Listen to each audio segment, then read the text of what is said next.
Dominique Echaroux, bonjour. Bonjour Monsieur Garcia. Dominique Echaroux, vous êtes conseiller départemental du canton de Dourdan, Oui, canton de Dourdan auquel Étréchy appartient. oui, Vous êtes vice-président en charge des finances et des politiques publiques. oui, Et vous êtes également président du SDIS, alors c'est le service départemental d'incendie et de secours, oui, donc pour résumer, les pompiers. absolument, les pompiers. Alors Dominique Echaroux, ma première question, elle est simple. À quoi sert un conseiller départemental et plus largement le conseil départemental? Alors le conseiller départemental, même si quelquefois les citoyens ne le savent pas, intervient pratiquement dans la vie du début de la naissance jusqu'à la fin de vie. Pourquoi? Parce que par exemple, hormis les collèges qui sont vraiment un des noyaux durs, la PMI, la protection maternelle et infantile, c'est le département. L'éducation, c'est le département. Ensuite, toutes les aides sociales, l'animation sportive, les associations, c'est le département. La fin de vie, l'APA, la PCH pour les handicapés, c'est le département. Ensuite, vous avez les grandes fonctions régaliennes qui sont les voiries départementales, les transports, l'incendie, enfin voilà, l'entretien de nos forêts, l'aide aux communes, évidemment, les subventions aux comités de communes et aux communes qui nous permettent de faire des travaux, d'embellir le village, d'agrandir la mairie, de construire des écoles, des maternelles, des foyers, tout ça c'est le département. Donc vous voyez, le département, c'est un élément essentiel, même si ce n'est pas très connu, de la vie du citoyen en Essonne. D'accord. Et dites-moi très concrètement en quoi le département influe sur la vie quotidienne aujourd'hui d'Estrépignacois, plus largement des Essonniens, mais d'Estrépignacois. Alors, les Strépignacois, alors, je ne reviens pas sur les collèges, sur le fait qu'on paye une partie de la cantine, le personnel qui entretient les collèges. Là, par exemple, un cas précis. Actuellement, la commune d'Étréchy vient de déposer un contrat dans lequel on va donner de l'argent à la commune d'Étréchy pour faire notamment des travaux de voirie, des aménagements. Ben, ça, c'est une aide directe à la commune. Pourquoi ensuite on aide la commune? Ben, déjà, on subventionne sur Étréchy, je pense, 30 ou 40 associations. Donc ces associations ont besoin de financement pour faire de la vie politique locale agréable. Les gens adorent faire du sport, du vélo, courir à pied, la pétanque, le théâtre, j'en passe. Voilà.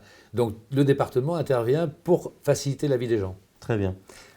Ça fait 1 an aujourd'hui que vous êtes élu. Donc Oui. vous avez été élu en mars 2015. Qu'est-ce qui aujourd'hui a été fait, a été entrepris? Est-ce que vous pouvez nous faire un petit constat de ces 1 an? Alors d'abord, quand vous arrivez dans une grande boutique, bien que j'ai siégé au département pendant 11 ans, mais que vous êtes de l'autre côté du mur, c'est-à-dire du côté où vous avez les manettes, déjà il faut faire l'état des lieux. Et notre premier travail, c'était de voir exactement où en était le département de l'Essonne. Comment on peut gérer le département, diminuer la dette, payer les factures impayées du passé et pas assommer les contribuables par les impôts. Malheureusement, quand on fait tout ça, eh bien, on a été obligé d'augmenter les impôts. Comment dire? Les pompiers, c'est une famille formidable. Vous savez, dans les pompiers, il y a les pros et les volontaires. Les pros, il y en a à peu près 700 en Essonne. C'est des gens qui ont fait leur carrière chez les pompiers, qui consacrent tout leur temps. Ils font les gardes le jour, la nuit, 24 heures sur 24. Absolument, oui. Et puis vous avez les volontaires. Volontaires, il y en a 1500 en Essonne. C'est des gens qui, en plus de leur travail, parce qu'on ne vit pas d'être volontaire, vous savez combien c'est payé un volontaire de l'heure? Dites-moi. 7 euros. 7 euros de Oui. l'heure. Donc bon, on fait pas volontaire pour gagner de l'argent. C'est des gens qui, en plus de leur travail, font de l'engagement personnel, du civisme, pour venir à l'aide du citoyen qu'on a besoin. C'est ça. Le SDIS de l'Essonne, c'est 88 000 interventions par an. C'est-à-dire qu'on a une ambulance qui sort toutes les 4 minutes. Là. Toutes les 4 minutes, il y a une ambulance qui va sortir, soit parce qu'il y a eu un accident, une personne qui est tombée dans l'escalier, un incendie, évidemment, ben, peu importe. C'est énorme. Regardez Étréchy, par exemple. On a une caserne là au bout de la rue. Que des volontaires. Absolument, Oui. absolument. Ça veut dire que si le téléphone sonne, on est capable, dans les 8 minutes, de faire sortir une ambulance. Et je pense que vous n'avez pas rappelé un point essentiel. Le département de l'Essonne est le seul département en France qui subventionne les casernes à 98%, presque entièrement, à 100%. C'est bien ça? Oui. C'est ça? Oui, alors quand il y a eu la loi de départementalisation des SDIS, avant c'était communal. C'était communal. D'accord. Ça a été transféré au département, à juste titre d'ailleurs. Pour une raison que je ne m'explique pas, le président de l'époque, qui était Xavier Dugouin en fait, a pris la décision que le SDIS de l'Essonne serait entièrement financé par le département.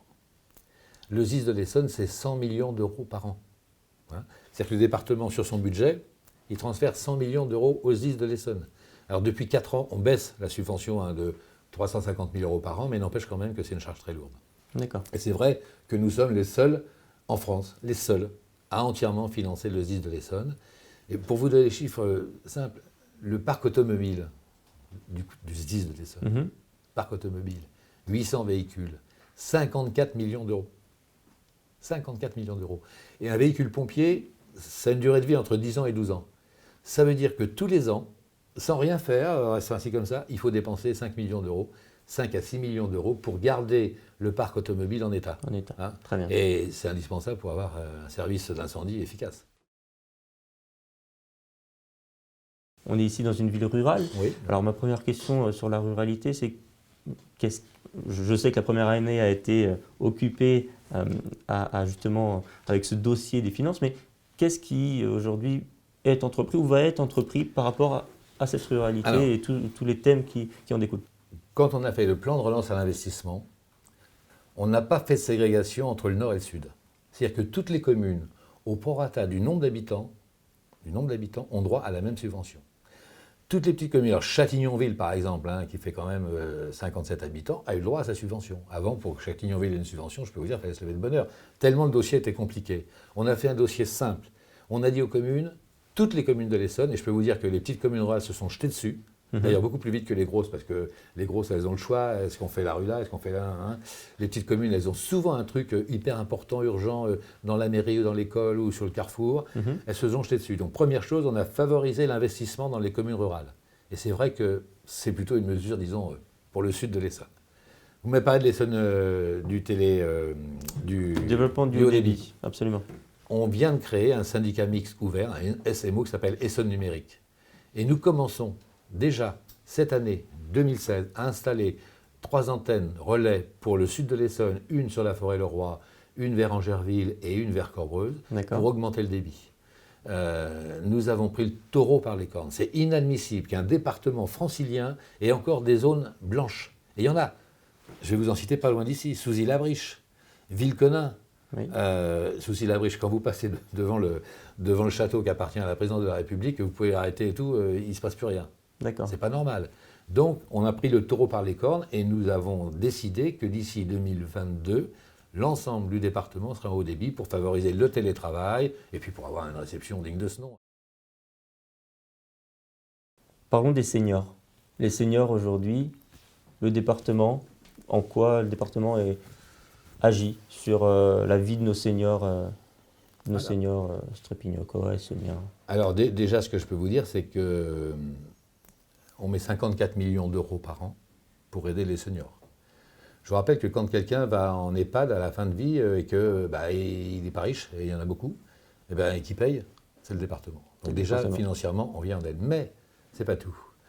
Notre prédécesseur, Jérôme Gage, avait lancé une politique de création d'EHPAD départementales qui était une bonne politique. Donc nous reprenons cette politique-là.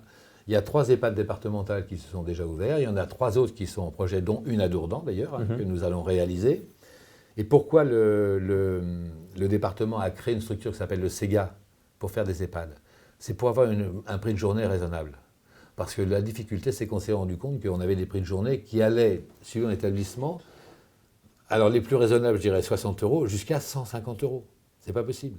Du simple au triple. Ah oui, oui. Donc nous, on a fixé un cap 64 € la journée. D'accord. Donc on fait des programmes, on fait des appels d'offres, on construit des EHPAD à 64 € la journée. Donc, alors évidemment, on investit. Sauf qu'après, on paiera moins pour aider les personnes qui sont dans les EHPAD. Donc, et c'est vrai que c'est un véritable défi. Alors on devrait se satisfaire de dire on vit de plus en plus vieux, de plus en plus longtemps. Oui, c'est vrai. Sauf que le poids des personnes âgées vieillissantes, souvent, quelquefois aussi handicapées, et solitaires et isolées, dans les projections qu'on fait jusqu'en 2025-2030, les chiffres sont affolants. C'est-à-dire qu'on pense que dans les 10 ans et 15 ans à venir, les personnes âgées qui auront besoin de la collectivité territoriale vont doubler. Je ne fais pas de dessin, je vous dis les chiffres, 53 millions. En 2016, si ça double, ça fait 100 millions. Donc là Absolument. encore, voilà un défi financier pour le département de l'Essonne dans les années à venir. Il faudrait, et c'est anticiper. une mission évidente d'aider les personnes âgées. On ne va pas les abandonner sur le trottoir. Il faut leur trouver des établissements. Donc construire des établissements, payer l'APA. On paye aussi l'APA pour les gens chez eux. Hein. Alors l'APA, on rappelle. L'allocation pour les personnes âgées. Hein. Voilà. Alors, actuellement, ce qu'on fait avec les clics, on essaye au maximum de maintenir les gens chez eux. Pourquoi ? Parce qu'une personne qui est maintenue chez elle, même si on lui envoie une aide ménagère, quelqu'un pour faire les soins, ça coûte beaucoup moins cher qu'une personne en établissement. Puis, pour la vie, c'est plus agréable de voir ses voisins, d'être chez soi, avec ses meubles, ses souvenirs et tout, c'est quand même plus agréable. Donc, vous voyez, faut être humain dans cette affaire-là et en même temps, il faut mettre de l'argent et puis il faut voir l'avenir et se projeter en disant, ben voilà, et ces gens-là, ils auront besoin de nous. Alors justement, en parlant d'avenir, on va faire un petit peu un grand écart. Nos jeunes, bon un oui. sujet qui me tient à cœur. Normal. Les jeunes, même question finalement. Qu'est-ce que le département fait pour nos jeunes aujourd'hui un exemple concret, Strépignacois ou Essonnien? Ce que je dirais simplement, c'est que à peu près 50 millions d'euros d'aide au fonctionnement des associations sportives et culturelles, sur lesquelles beaucoup de jeunes y vont. D'ailleurs, je pense que ça va être le cas ici à Étréchy aussi. On a des MJC, on a le plan, on fait des programmes, mais en même temps, je dirais que c'est plus à la commune de s'occuper de ces jeunes. Pourquoi ? Parce qu'il n'y a pas des jeunes. Enfin, un jeune, comme ça. Si vous prenez le problème de la jeunesse à Évry, à Grigny ou à la Grande Borne, je peux vous dire que ce n'est pas du tout le même qu'ici, à Étréchy, où il y a une structure familiale qui fonctionne encore bien, alors que là-bas, c'est des territoires un peu difficiles à vivre. Oui, je comprends bien. Donc, je reconnais que là-dessus, une action directe du département sur les jeunes, c'est très difficile. Par contre, il faut encourager tous ceux qui ont des initiatives pour les jeunes. Enfin, il faut qu'on soit force de proposition et de soutien pour les associations, pour les communes, les comités de communes qui s'engagent pour les jeunes. Alors voilà, et c'était, vous anticipez un petit peu sur ma deuxième question sur ce thème de la jeunesse. Comment sensibiliser aujourd'hui nos jeunes, les mobiliser à la chose publique, aux enjeux sociétaux et plus largement, disons, à la politique, la chose publique? Comment les sensibiliser, les mobiliser? Alors c'est drôle parce que j'ai été hier soir à une réunion à Saint-Chéron où justement on s'est donné comme mission au mois de septembre de faire une réunion avec des jeunes pour se poser la question, c'est comment faire pour que les jeunes s'intéressent à la publique. Je vais vous répondre, c'est très compliqué.